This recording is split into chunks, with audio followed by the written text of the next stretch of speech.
नमस्कार, हम हैं इस वक्त विक्टोरिया हॉस्पिटल में और यहाँ 2 दिवसीय राष्ट्रीय मानसिक स्वास्थ्य कार्यशाला मनहित से जनहित का आयोजन किया जा रहा है।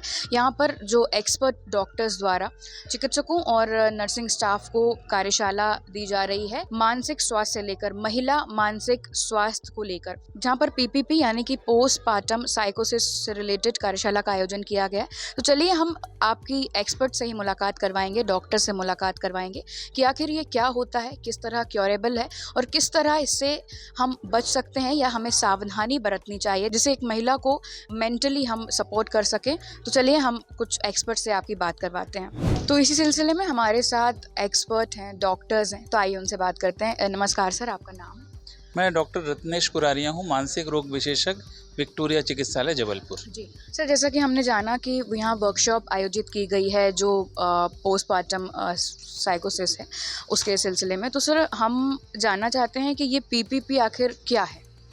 देखिए, ये पेरीनेटल मेंटल हेल्थ के लिए एक विशेष प्रशिक्षण हम अपने जिले के चिकित्सक एवं नर्सिंग ऑफिसर्स को दे रहे हैं। गर्भावस्था के दौरान, प्रसव के दौरान एवं प्रसव पश्चात देखा गया है कि महिलाओं में मानसिक तकलीफ़ें बढ़ती हैं, जिसमें सामान्य रूप से एंग्जाइटी, डिप्रेशन एवं गंभीर मामलों में साइकोसिस भी होता है, जिसमें महिला स्वयं की देखभाल नहीं कर पाती है, उसके प्रति एक जो नई जिम्मेदारी आती, बच्चे की लालन पालन नहीं कर पाती है और एक पूरे परिवार में तनाव एवं तकलीफ़ का वातावरण हो जाता है।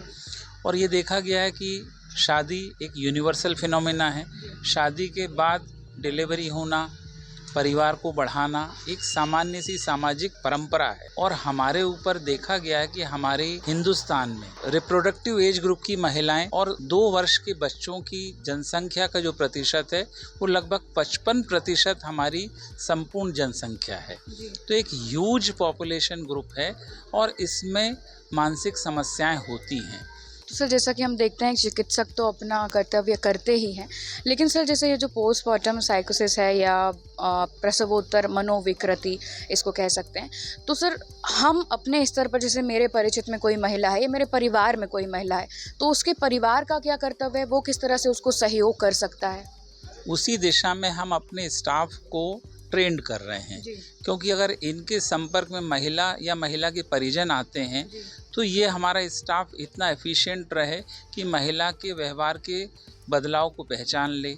अगर महिला सतत उदास है, रोती रहती है, भोजन नहीं कर पा रही है, घर के काम में दिलचस्पी नहीं ले रही है या किसी बात को लेकर ज़्यादा तनावग्रस्त है, परिवार में सपोर्टिव एनवायरनमेंट नहीं है, तो ऐसी फैमिली को हमारा स्टाफ अगर पहचान लेता है, इसके लिए हम लोग सिंपल क्वेश्चनर भी दे रहे हैं जिसमें हमारा स्टाफ उनका परीक्षण करके जल्दी पहचान ले। तो सर क्या ये एक आम डिसीज़ है, इस क्योरेबल है? ये पूर्णतः एक सामान्य सी तकलीफ़ें हैं जो हर परिवेश में, हर परिवार में, हर महिला को होती है, लेकिन जानकारी के अभाव में हम पहचान नहीं पाते तो उपचार नहीं होता है और फिर दूसरे कॉम्प्लिकेशन होते हैं। तो सर हमारे ज़िले की बात करें जबलपुर की, तो सर जैसे कितने केसेस सामने आते हैं अगर हम मंथ वाइज या ईयरली बात करें तो? देखिए, जो हम लोग देख रहे हैं कि हर महिला में कुछ ना कुछ तनाव या तकलीफ़ें होती हैं जो सामान्य रूप से पोस्टपार्टम ब्लूज़ है,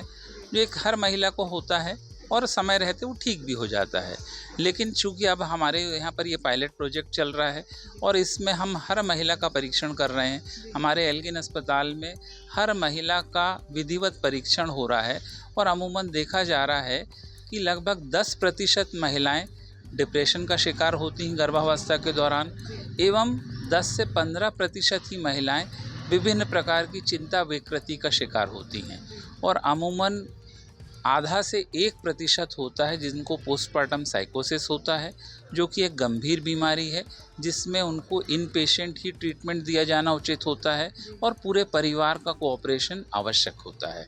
नहीं तो ऐसी महिलाएं अपने शिशु का नुकसान कर सकती हैं, कई स्थिति में उसको फेंक देती हैं एवं हत्या का प्रयास तक कर देती हैं। सर ने तो बहुत सारा हमें सलाह दी। अब मुझे लगता है आप सभी को बहुत सारी जानकारी मिलेगी और भी एक्सपर्ट हैं, उनसे बात करते हैं। नमस्कार सर, आपका नाम? मैं डॉक्टर ओपी रायचंदानी, मानसिक रोग विशेषज्ञ, professor and head department of psychiatry, Netaji Subhash Chandra Bose medical college Jabalpur. जी सर, हम आपसे जानना चाहेंगे कि जब प्रसव के पहले या प्रेगनेंसी के पहले हमें ऐसे क्या कदम उठाने चाहिए एक परिवार को या एक हस्बैंड को कि ये सब समस्याएं आगे चलकर ना हो, उसे रोका जा सके। प्रेगनेंसी अपने आप में एक नया चेंज है किसी भी दंपति के लिए। शादीशुदा लाइफ के बाद ये सबसे अच्छा मसला है, लेकिन अब इसमें होता क्या कि काफ़ी लोग मेंटली प्रिपेयर ही नहीं रहते प्रेगनेंसी के लिए। काफ़ी लोग प्रेशराइज रहते हैं, काफ़ी लोगों को ऐसा लगता है कि अभी हमें नहीं ज़रूरत है, लेकिन फिर भी हो जाते हैं। तो अगर प्रेगनेंसी को प्लान करके किया जाता है सही समय पे सही एज में, तो ये सबसे अच्छी बात है। लेकिन उसके बावजूद भी अगर किसी को प्रेगनेंसी है तो उस दौरान अगर प्रॉपर केयर सपोर्ट सिस्टम को एक्टिव करते हुए घर वालों के सपोर्ट के साथ, हस्बैंड के सपोर्ट के साथ, तो भी इन चीज़ों को कुछ हद तक अवॉइड किया जा सकता है, क्योंकि इसमें prevention is better than cure. अगर हम मानसिक बीमारियों के बारे में जानें इन जनरल, तो उसमें प्रिवेंशन पार्ट बहुत ज़्यादा इम्पॉर्टेंट है। खास करके साइकोलॉजिकल स्ट्रेस या इस तरीके की चीज़ें जिनसे मानसिक बीमारियां हो सकती हैं, किस तरीके से हम अपने स्ट्रेस को रिलीव कर सकते हैं, शेयर कर सकते हैं, डिस्कस कर सकते हैं। प्रिवेंशन में ये भी आता है कि कौन कौन सी मानसिक बीमारियां कॉमन होती हैं, डिप्रेशन के क्या सिम्टम्स हैं, एंग्जाइटी के क्या सिम्टम्स हैं, डे टू डे लाइफ की एंग्जाइटी या डे टू डे लाइफ के डिप्रेशन को हम इन बीमारियों से कैसे डिफ्रेंशिएट कर सकते हैं। तो ये कार्यशाला अवेयरनेस इम्प्रूव करने के लिए ही है, एजुकेट करने के लिए है हेल्थ प्रोफेशनल्स को, जिससे कि अर्ली डायग्नोसिस एंड ट्रीटमेंट में लाभ मिले। क्योंकि जितनी जल्दी इन चीज़ों का ट्रीटमेंट होगा, उतना मैटरनल और इन्फेंट मतलब शिशु और मदर के बीच की जो बॉन्डिंग है, जो उनके बीच का जो टाइम है जिसमें उन लोगों को क्लोज रहना है, ये सब इम्पॉर्टेंट है। क्योंकि वही शिशु आगे जाके नई पीढ़ी है। अगर वो शिशु को अपने प्रारंभिक प्रेगनेंसी पीरियड में या फिर शुरुआती 2 साल में अगर मैटरनल पक्ष से या मदर की तरफ से वो अटैचमेंट, बॉन्डिंग और कम एंग्जाइटी हो, या फिर उनको इनसिक्योरिटी जैसे सेंसेशन नहीं मिले, तो वो ऐसे बच्चे आगे जाके एक फ्यूचर पीढ़ी के लिए मतलब साइकोलॉजिकली और स्ट्रॉन्ग हो सकते हैं।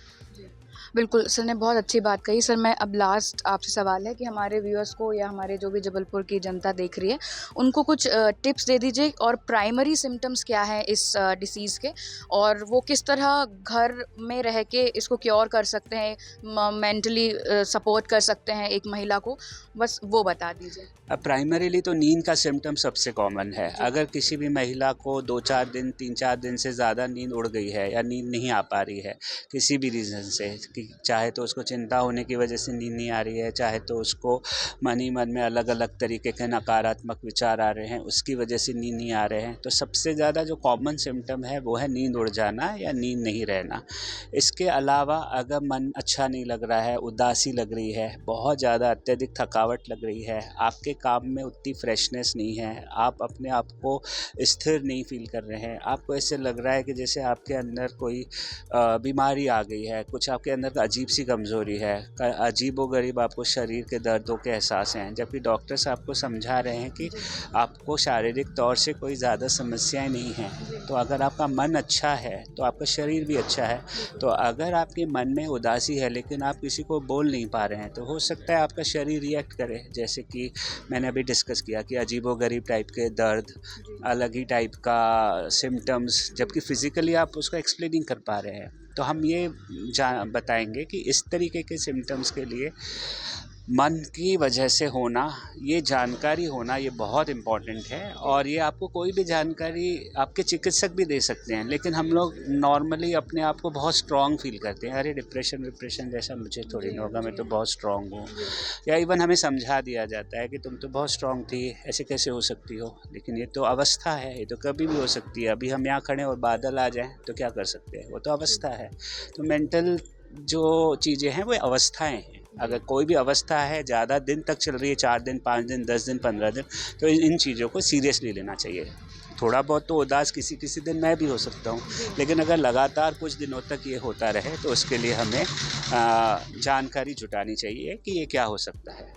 तो जैसा कि हमारे डॉक्टर्स ने भी बताया कि कई चीज़ें होती हैं जिस वजह से एक प्रसव के उपरांत एक महिला के मनोविकृति में चेंजेस आते हैं, समस्याएं आते हैं और ये इतनी बढ़ जाती है कि ये कभी-कभी सुसाइड तक पहुंच जाती है, जिससे महिला मृत्यु दर और शिशु मृत्यु दर में बढ़ोतरी हो रही है। तो इसको लेकर आज यहाँ 2 दिवसीय कार्यशाला का आयोजन किया गया, जिसका आज पहला दिन था। आई होप आपको एक्सपर्ट से बहुत सारी सलाह मिली होगी, बहुत सारी जानकारी मिली होगी। हमारे शुद्ध लोकल में आपको इस तरह हम और भी लोगों से, एक्सपर्ट से मिलवाते रहेंगे और इस तरह की जगहों पर आपको ले जाते रहेंगे। तब तक मुझे यानी कि शैली और हमारे कैमरा पर्सन फैज को इजाजत दीजिए और हमारे चैनल को सब्सक्राइब कर लीजिए ताकि इस तरह की और भी इंफॉर्मेटिव वीडियोस और जानकारी आप तक समय पर पहुंच सके।